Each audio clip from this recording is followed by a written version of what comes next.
I think the biggest thing that I've learned is, I know it sounds cliche, but it is to be kind. What I've seen from when I was aspiring to be in the C-suite was seeing how leaders were just not kind, abusive, nasty, mean. You get more bees with honey by just being plain and simply kind and talking to the person like they're a human being. This is a business. You're trying to work together to build something together. There's no need to show arrogance and attitude. I'm I was always of the ilk of, I will be very happy to admit as a C-suite that I don't know something.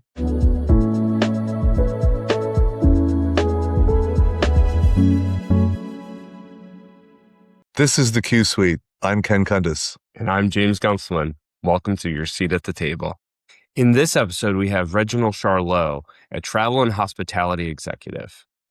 Yeah, I was really excited about this conversation, James. I mean, New York is experiencing such a renaissance, I think, right now, and so many people are really talking about how exciting it is to be in the city right now. So it feels very timely. And Reginald certainly tells some interesting stories about how to shape travel experiences for a variety of communities, including the LGBTQ community. Absolutely. I think another big theme that came out of this is identity.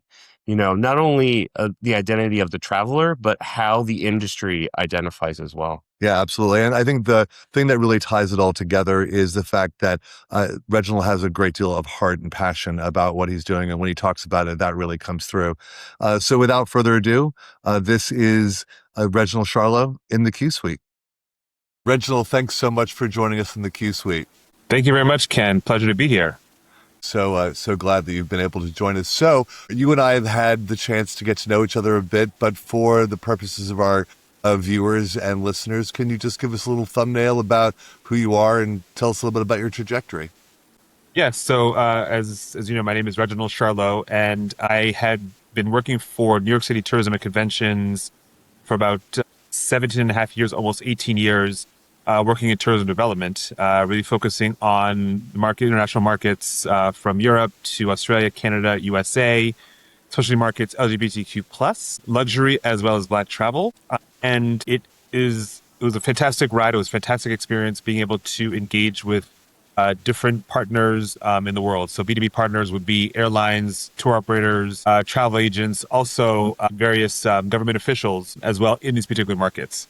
So that was my time with the organization, which took me different places around the world, had the fantastic experience. And it really started after graduate school. I went to NYU and to the Tisch program for tourism and hospitality. And as I was graduating in that semester of '08, the spring semester of '08, I met the then former CEO of what was New York City Tourism and Convention, was known as NYC and Company, at a luncheon. And I walked up to him and said, I want to work for your organization. And he said, oh, you do? I said, yes. He said, well, come to my office tomorrow morning. I said, sure. So the next day at 8 o'clock in the morning, I go to his office and tell him, again, I want to work for his organization. I'm getting a master's degree in tourism development from NYU. And that was it. Then he asked me 3 questions: what my salary range was, when I could start, and I forget, there was a third question, but I answered those 3 questions. Meeting took 5 minutes, and I was introduced to a number of people that day and asking the question of, well, is there a job posting for this? And there wasn't. So I stayed in touch with the CEO, Fred Dixon, left the organization 2 years ago, and stayed in touch with him over the time because he was overseeing our department. And then in May of '08, I was offered a job with your NYC company at the time. So I guess it was just all about be confident and go in and ask for what you want. Yeah, the power of networking, right? That's amazing. Absolutely. Absolutely. Yeah. Yeah. Great. What an incredible career journey, Reginald. And I'm not used to your industry at all, the hospitality, travel, tourism industry at all. Myself, I come from the pharmaceutical industry, so it's Yeah. really cool to hear your journey with your career. So I want to dig in a little bit more about your experiences. Yeah. How did you leverage your experience with New York City tourism and convention to help develop like a year-long strategy with Pride and LGBTQ community? Because we know that Pride is, June is the month. And what Yes. does it look like throughout the rest of the year? Yes. Yes. So actually, that's a great question. So what the organization had done, what was the focus was to look at it from the perspective of telling people, reminding people that New York City has five boroughs, right? So that was the first thing. And the second thing is letting them know that there are over 250 different neighborhoods within those five boroughs. So the start off was, come to New York City and go to Brooklyn, or come to New York City and go to Staten Island, or go to the Bronx. But there was no reasoning why. And then it was flipped and it was viewed as, let's focus on the interest of those travelers. So they'll be interested in shopping, dining, theater, Broadway, culture, anything you can possibly imagine. So we're looking at it from that perspective of what people's interests are. And from there, you allow them, instead of dictating to them to come to a certain place, it's allowing them to pick and choose. And in particular, LGBTQ plus travelers are one of the most intrepid individual travelers out there. So they're willing to go, to a certain neighborhood, a restaurant, whatever have you, but to give them the opportunity, and also to really focus on the fact that, Pride is every single day, not the month of June. Yes, it could be a culmination of it, but it should continue on. And the organization looked at it from the perspective of, this is what you can do in August, in February, at a LGBTQ plus restaurant or a store. What the organization also did was they created the page for LGBTQ plus travelers, and it was basically talking about stories of different people in the community. There were stories about a trans couple, trans designers, trans artists, lesbian, gay, bisexual. So it kind of gave the full story of who's in New York City. So it meaning that this story doesn't only exist in June, it exists every single day. So from that, it is the inspiration to get those travelers to recognize and say, hey, look, that's me, or that's me, or that's my friend, or that's my cousin. And I'm going to look a little bit deeper to figure out where I want to go and what I want to do. Because when you look at it from that perspective of New York City, LGBTQ travelers have different tastes. There is the whole range, right? There is the ones who want to go to the party scene. There are others who want to go to museums, the ones who want to go to fine dining restaurants, 5-star hotels, 3-star hotels. They want to stay in Brooklyn now. They want to stay in Williamsburg. They want to stay in different parts so it's giving that opportunity and that exposure to what is found for every single person that's coming based on their wishes and desires when they travel. Yeah. Yeah. So I have a question about sort of the evolution of sort of New York City as a destination.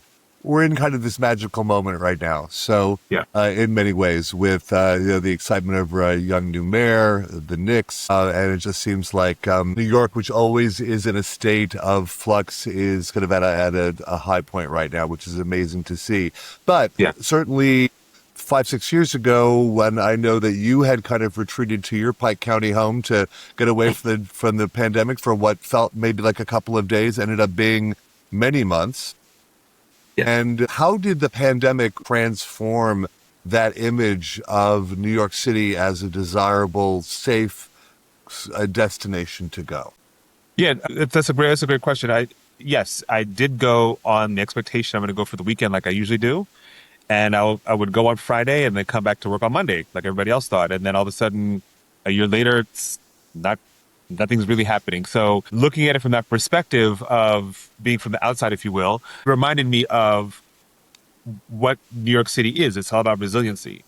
Also, what it did is that it really brought up for New Yorkers, not visitors, but New Yorkers as locals, they realized the importance of tourism. Because I would say before that, most local New Yorkers are like, oh my gosh, here they are again. They're coming into Times Square. They're going into the Met. They're going to MoMA. They're going to the Empire State Building. They're going to the Statue of Liberty. They're everywhere. Why, what's going on? But when the world in essence stopped and people weren't going to that cafe on the corner that's in Greenpoint, Brooklyn, or to that museum that's in Harlem, and nobody could get around and move around and do that, it was really only the New Yorkers who were able to do that. The businesses that were that restaurant, that cafe, or that museum realized, and also other New Yorkers realized that, hey, tourism is important. having individuals coming into the city to kind of have that experience and see the city is important. There was an article that was written by the New York Times during that time period. It was like a year or two after the hard hit. It was like 2021, 21 or 22. This article came out about the importance of tourism. And I actually had a neighbor come to me and say, wow, I really didn't know the impact and importance of tourism in New York City. The cafes that he went to, I had a few people, had locals in there, but he realized quickly that the other half of the people that were there were visitors who were curious to see what it's like to go have a coffee in Cobble Hill, Brooklyn. And so, that point of, what it means is that we got to see how important the workers were, hospitality workers, people in the hotels, and not the ones in the back office, the frontline ones, Yeah. the housekeeping staff, the cooks, the waiters, the waitresses, everyone on the front line was massively important, and it was very, very telling that we needed them to help rebuild and get the city back up to where it was just as much or more importantly than the CEOs or the directors, et cetera, et Oh, yeah. cetera. You have them, kind of figuring out, okay, what are we going to do here? The plans, the strategies, this, and the other. But there's an immediate need that we realize that the housekeeping staff has over a visitor coming in from whatever city or whatever country, and they need to be able to have that room cleaned. Or going to the cafe and making sure that you have what you need in order to have a coffee. It became the realization that yes, tourism is important and the front line, and we should, people really need to start looking into, appreciating it because, there is that element that tourism isn't as succinct of an industry as, for example, finance, right? Finance, everybody understands finance. You're a financial analyst, a broker, this and the other, law. You're a litigator, you're working for a company, anything like that, fashion, you're a designer. With tourism, it's such a big entity. There's a definition of tourism, but it's not as defined and understood as finance or pharmaceuticals. It's a very clear distinction, whereas tourism is much broader. And having that and seeing that people realized the importance of tourism and the importance of the frontline staff that really changed how New York City viewed and kind of reacted to visitors coming in after the pandemic and saying that, you know what, this is our front line. We need to acknowledge them. And whether it's LGBTQ plus frontline workers, Black, Latino, people of color, whatever it was acknowledging their importance to maintaining the city in regards to any kind of event or any kind of activity first before all the bigger plans got put together. Absolutely. So, talking about the reputation of New York City in general, so you were responsible for a couple of different categories that you discussed. You Yeah. said Black travel, LGBTQ travel, and luxury travel. Yes. There's obviously a great deal of overlap there, but talk to me a little bit about sort of the distinct requirements of those three categories. Well, it all lies into what the particular interest is of the individual in regards to those three groups. So, a luxury traveler can be LGBTQ plus traveler or Black traveler. But of course, when we look at the word Right. luxury doesn't have a clear definition because everybody's perception of luxury is very, very different. So somebody may think that, staying at a hotel for $1,000 a night is luxury, whereas somebody may say, actually, on second consideration, I'm going to go to this little small theater in, in Woodside, Queens, for example, and that's luxury to me. So LGBTQ plus, you're looking for luxury. What is it that you're looking for? Do you want to stay at the Peninsula for the 5 nights that you're there, or do you want to go and stay at a hotel that's located downtown, like the Greenwich Hotel? That's very hip, mod, boutique, quiet experience, or do you want to be in the middle of everything? Do you want to have car service taking you from point A to point B the whole trip, or do you actually want to walk around a little bit, experience something here, go to a 5-star restaurant here, go to a local restaurant over here? It's a matter of what they are interested in, what they want to do, and letting them know that there are those options. Also, when you go into the Black traveler, I think the Black travel experience is a little bit different. I mean, I forgot the number. It's like, I think it's like $130 billion that Black travelers spend in the US. So there is that element of, there is money that's there, and it shouldn't be for any of them. LGBTQ plus or Black travel or any kind of segment, there shouldn't be the stereotype that, oh, well, LGBT plus travelers, they only want, you know, they only want champagne or they only want rainbow sheets in or towels in their room. Or Right. Black travelers, they only want to go to soul food restaurants Right. Too and on the Harlem. nose. Yeah. Hmm. Yeah. So it's like these generalizations, need to be kind of rooted out. It's really all about getting to know that particular customer or that client and what they want to know or learn or experience in New York City. And, New York City is a place where people come one, two, three, four, 15, 20, 25 times over and over again and still find something new and different in a city, especially if you're all about exploration. I've had clients who've come to me and said, "Oh, I know New York City well." And I said, "I don't know how that's possible. I've worked for the tourism board for 17 years and lived in New York City for 25 years, and I still don't know the city." Hmm. So it goes into the whole notion of people that say that end up saying, "Oh, well, I grew up here, I left 40 years ago, or I know a certain neighborhood very, very well." I said, "But you have 249 other neighborhoods to look at, so you All can't look at it right. from that perspective." So it's once again going back to the whole concept of giving people the option and the choices and the interest level, as well as saying that yes, you should be coming to New York City in March, June, whatever time of year. For Black travelers, you don't need to come during Black History Month in February, the coldest month of the year.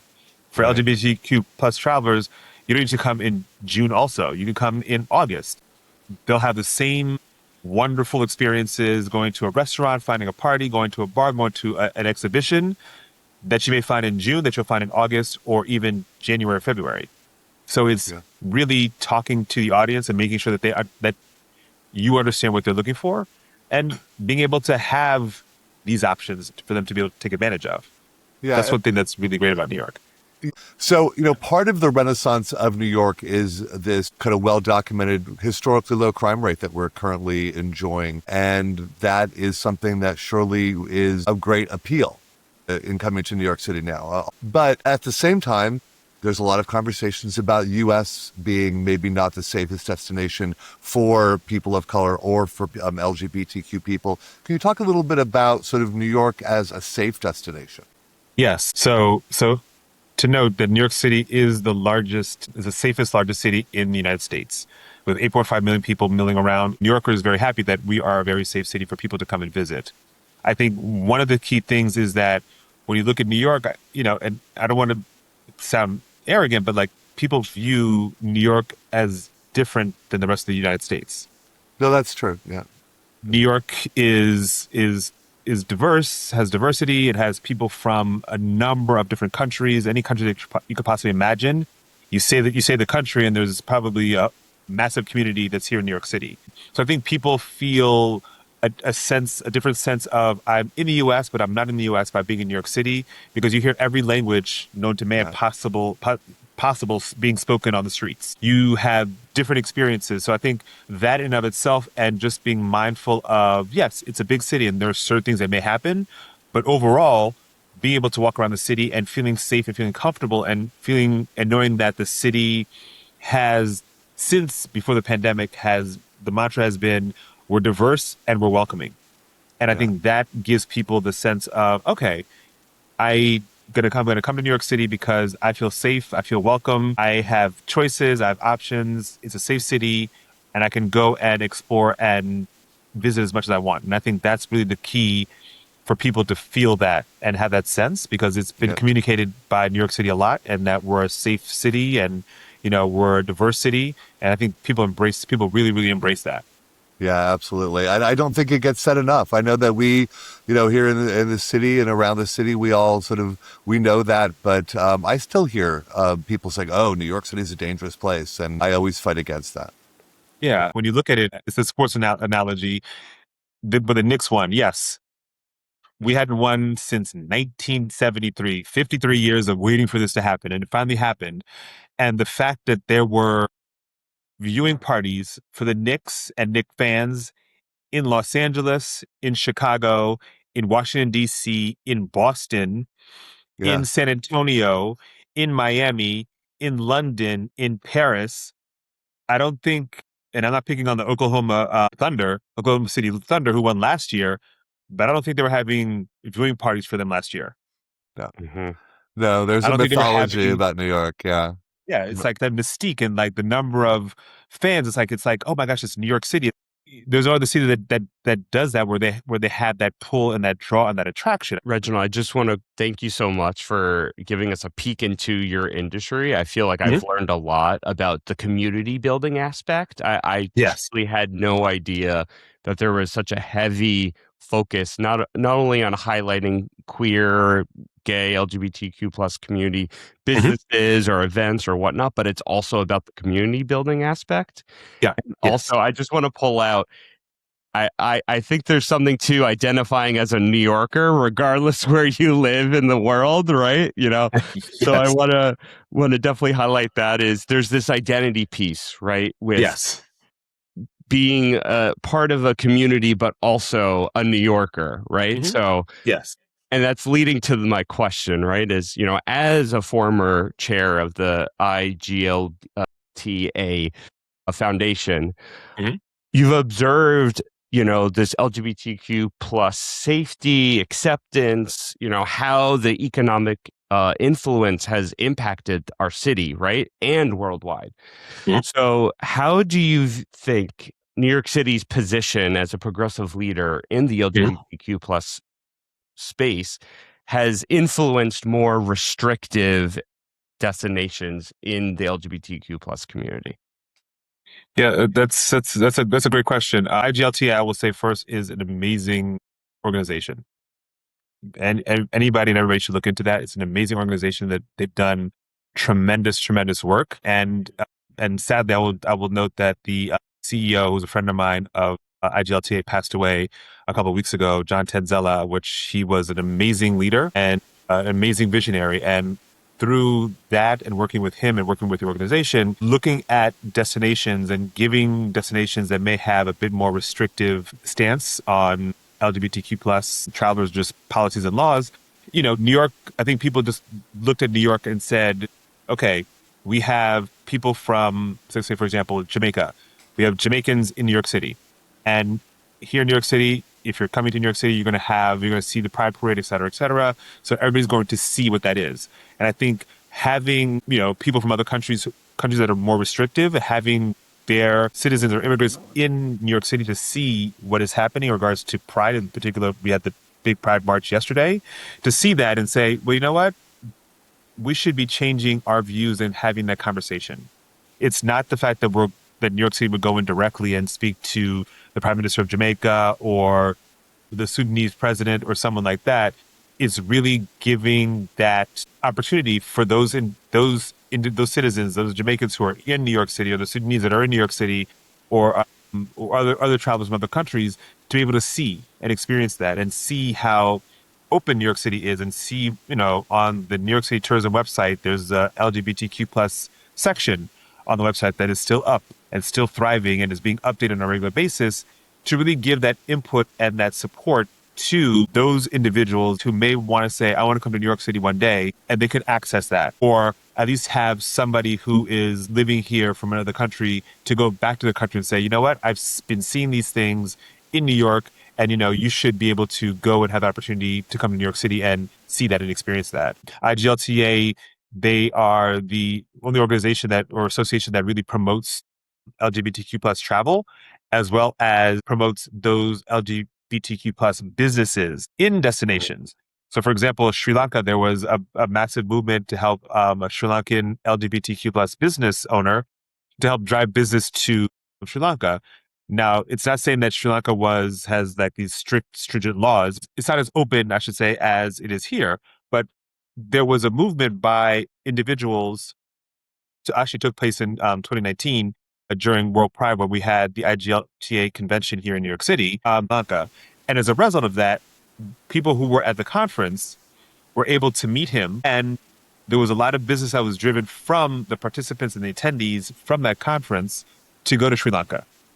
So that kind of sparked an interest. And from that, you know, this business owner, who's the only one at the time, was inspired to kind of want to create and build and develop more, and kind of he saw what we were doing in New York City in regards to the community, as you had mentioned before, and look to bring that into where he was in Sri Lanka. And that is just a small example. So it's not us going in and saying, you have to do this, this, and this because whatever reason.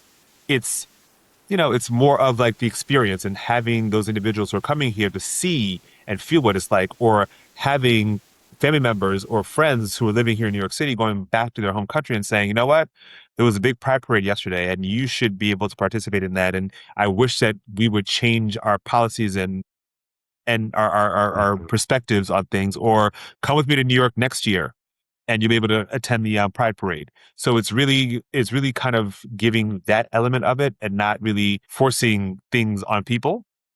New Yorkers are very bold and out front, but that's not Yep. that's not the MO, especially if you're not from a particular country, to be able to kind of dictate what you should be doing or how you should be acting. I think it should be based Yeah. off of human nature and just kind of engagement and community to get those individuals to kind of look at it a different way.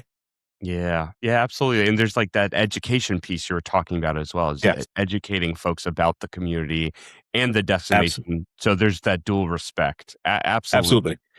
Yes. And Yeah. I wanna talk the flip side a little bit, right? We're talking about New York City as this progressive Mhm. leader, and I want to Yeah. talk about now kind of the partnership piece of this, because Reginald, we know you successfully established city to city partnerships with Mhm. international hubs like Auckland, Milan, Madrid, right? When you're sitting at the table with these foreign dignitaries or airline executives, Mhm. what would you say the core proposition for New York City is? Like I said before at the beginning, it's diverse and it's welcoming. So those are the key things that really spoke to them. And it's also marrying what the similarities in regards to what New York City has compared to Milan. So Milan is pushing on culture. New York City has a lot of culture. Milan is pushing on sports. We have a lot of sports. Milan is, pushing on different avenues of arts. So we're looking at what we have in common, but the first thing we have to state is that we are diverse and we're a welcoming city.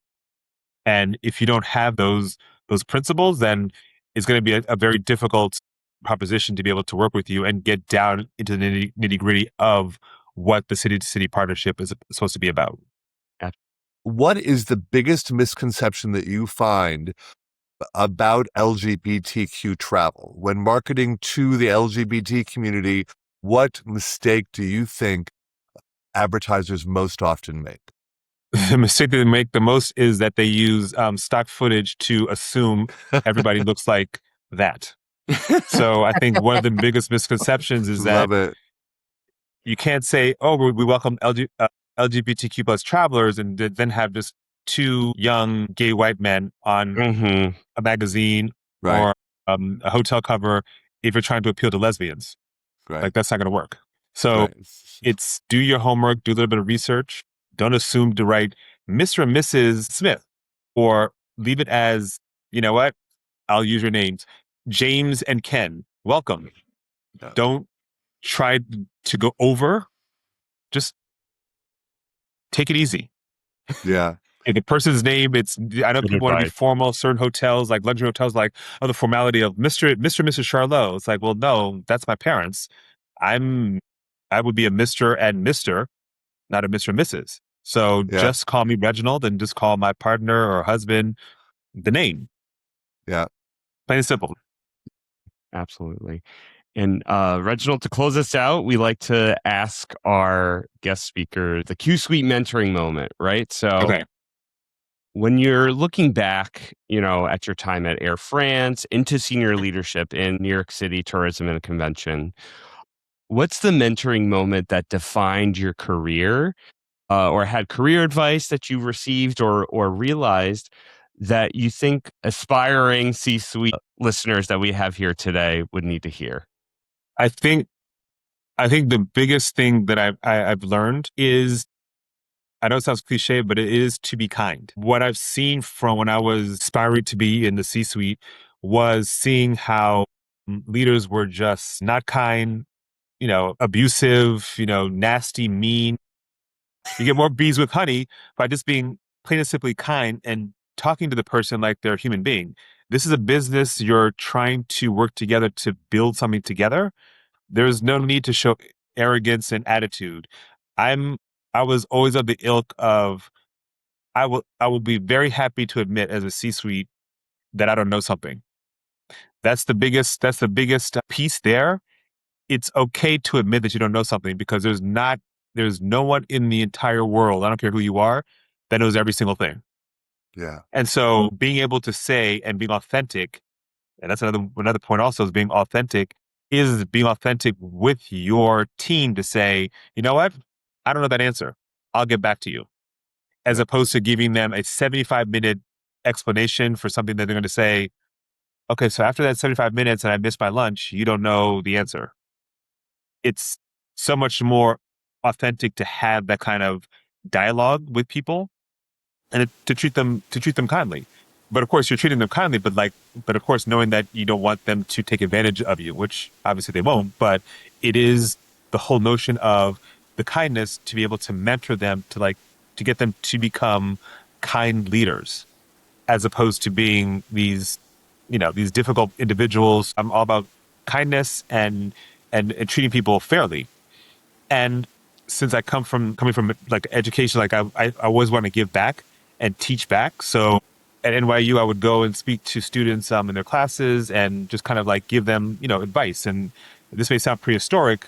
Advice I gave some people was that, after you have an interview of some sort or whatever have you, write a handwritten note, send them a handwritten note. Yeah. And I know that Yep. in the day of technology now, everybody uses their phones. Like, yeah, it's okay. It's very nice to send a text message or an email very fast to say thank you, because it's all about immediacy. But you could do that, but then also write them a handwritten note.